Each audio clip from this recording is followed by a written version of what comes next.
Bonjour et bienvenue dans ce nouvel épisode de la série consacrée à l'éditeur de documents de Proeco. Donc nous en sommes ici à l'épisode 4. Ici nous allons nous attarder un petit peu sur la configuration du document. Donc voir comment on peut modifier toute une série de paramètres. Et on en profitera pour voir comment on crée un album photo et comment on ajoute un en-tête au document, puisque ce sont les éléments dont nous aurons besoin pour créer cet exemple d'album photo dans ce tutoriel. Voilà, donc je me retrouve dans mon Proeco. La première chose que je fais, je sélectionne en fait un groupe élèves. Ça dépend un peu comment vous avez l'habitude de gérer vos classes, hein. Ici, moi, je travaille avec des groupes élèves. Donc je prends le groupe élève 1A que je sélectionne donc, voilà, il est sélectionné, je fais OK, j'ai pas besoin de rentrer dans mes fiches pour l'instant, je vais directement créer un nouveau document. Voilà, donc je fais nouveau document. Donc comme on l'a vu dans les épisodes précédents, je sélectionne la couche RTF et je la supprime. Donc j'arrive directement sur ma bande principale. Alors, pour ce qui est de la configuration du document, vous avez ici le petit bouton Doc qui vous donne accès à une série d'informations sur votre document. Donc, vous pouvez éventuellement donner un titre ici, une description, indiquer quel est l'auteur du document. Ça, ce sont des petits détails. Bon, ça, pas très important. Alors, ici, vous pouvez modifier la mise en page de votre document, soit en mode portrait, soit en mode paysage. Vous savez jouer sur la police de base que vous utilisez pour votre document, bon, pour tout ce que vous insérez dans votre document. Donc ici par défaut c'est de l'Arial 10, mais vous pouvez très bien modifier cette police de base, donc la police par défaut. Vous pouvez également modifier la taille de votre document. Donc habituellement c'est vrai qu'on fait des documents en A4, mais rien ne vous empêcherait de travailler avec d'autres formats, du A3 par exemple, pourquoi pas, certaines circonstances. Ici, vous voyez qu'on a un bouton pour la gestion des étiquettes. Je vous montre simplement un tout petit peu pour le moment, on y reviendra par la suite. Et donc ici, on peut gérer des étiquettes en fonction du modèle que vous avez. Pratique évidemment quand on veut créer une série d'étiquettes d'adresses ou des choses comme ça. Ce sera pour plus tard. Vous voyez qu'ici, on peut régler les marges du document. On peut également gérer l'encadrement du document. Vous pouvez l'encadrer avec des lignes, soit au bas, gauche, droite, soit seulement en haut et en bas, etc. Et choisir la couleur de cet encadrement. On va s'attarder un petit peu dans ce tutoriel-ci sur ici la gestion des colonnes. Et je vais en profiter pour prendre comme exemple la création d'un album photo d'élèves. Je vais donc vous proposer ici de créer ce que moi j'appelle un trombinoscope. Et donc, on va d'abord modifier le nombre de colonnes. Je vais répartir mes photos d'élèves sur 4 colonnes. Donc, je vais augmenter ici le nombre de colonnes à 4 et je vais faire en sorte qu'il y ait 2 mm d'écart entre mes colonnes. Voilà. Une fois que j'ai fait ça, je fais OK. Donc vous voyez que j'ai mes 4 colonnes qui sont créées ici, on les voit bien, avec chaque fois l'intervalle de 2 mm entre chacune des colonnes. Donc pour l'instant, je laisse les choses comme ça. Je vais venir insérer une photo d'élève. Donc je clique sur le dièse et je viens dans photo, photo, photo, photo. Voilà, ici, photo. Je sélectionne la photo et je viens la placer dans ma bande principale qui a été évidemment retravaillée pour correspondre à mes colonnes. Je peux redimensionner un peu la photo. Voilà, je fais en sorte qu'elle soit positionnée au milieu de ma zone de travail. Voilà. Je vais venir ajouter le nom et le prénom de l'élève. Donc nom, je viens le mettre ici, prénom. Ces 2 éléments, je vais les centrer. sur la page et centrer le texte. Je fais la même chose pour le deuxième, centrer le texte. Je vais le remonter un peu. Je vais les remonter tous les deux.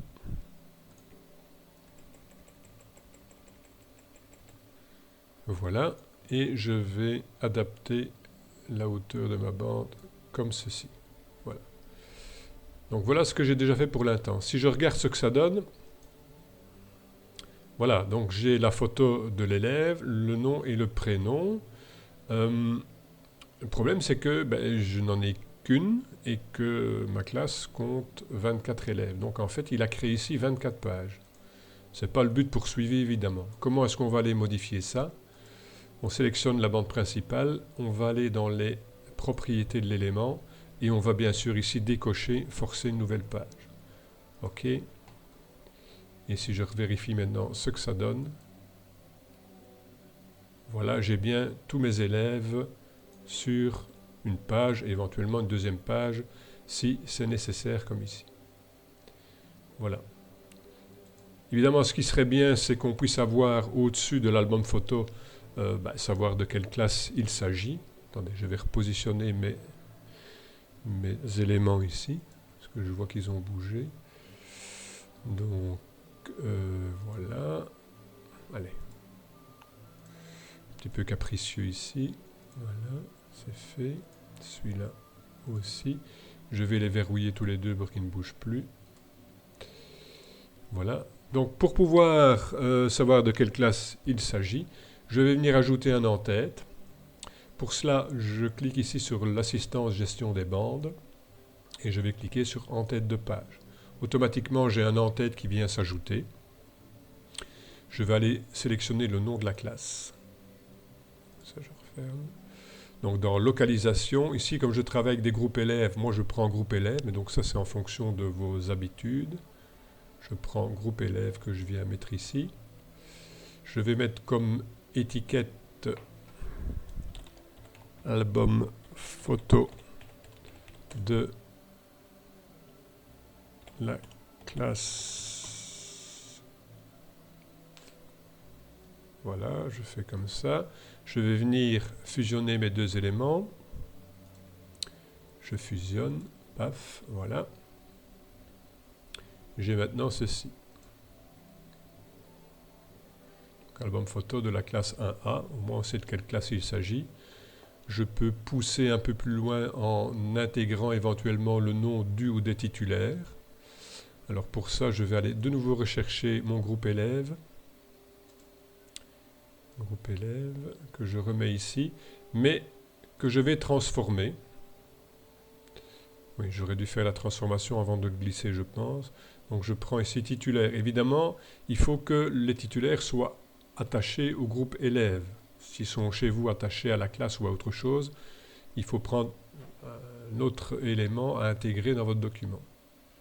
Donc je vais le faire glisser maintenant et celui-là je l'enlève. Vous voyez qu'ici c'est le même code sauf que j'ai un \2, le 2 correspondant au numéro de la transformation que j'ai appliqué à cette donnée-là.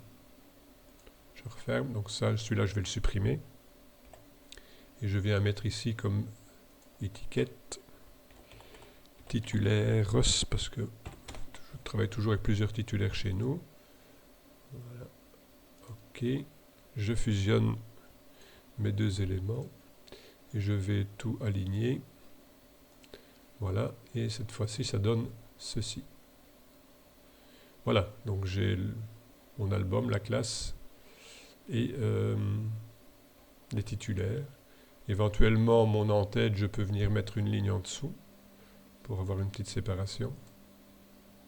Voilà. Donc voilà ce que ça donne.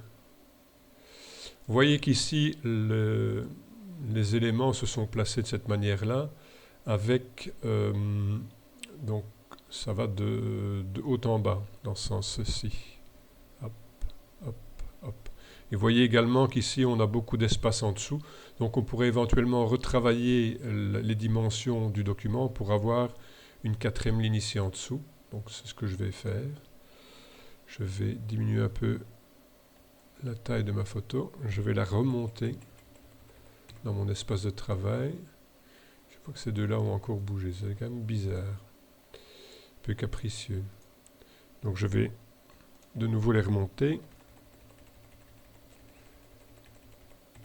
Voilà. Et je vais venir rediminuer ici. Bon. Je les repositionne correctement. Voilà. Et ça donne... Voilà. Ici, j'ai une quatrième ligne qui est venue se mettre. Comme ça, l'espace est mieux optimisé. Donc, on va dans ce sens-là. Maintenant, si je veux aller dans le sens gauche à droite, je peux le faire également. Il suffit de venir dans la configuration du document et de venir cocher ici sans impression de gauche à droite au lieu de haut en bas. Et alors ça donnera ceci. Voilà. Donc cette fois-ci on va dans ce sens-là. Voilà. Donc voilà comment on peut venir créer facilement, en somme, un album photo. Juste une petite remarque encore.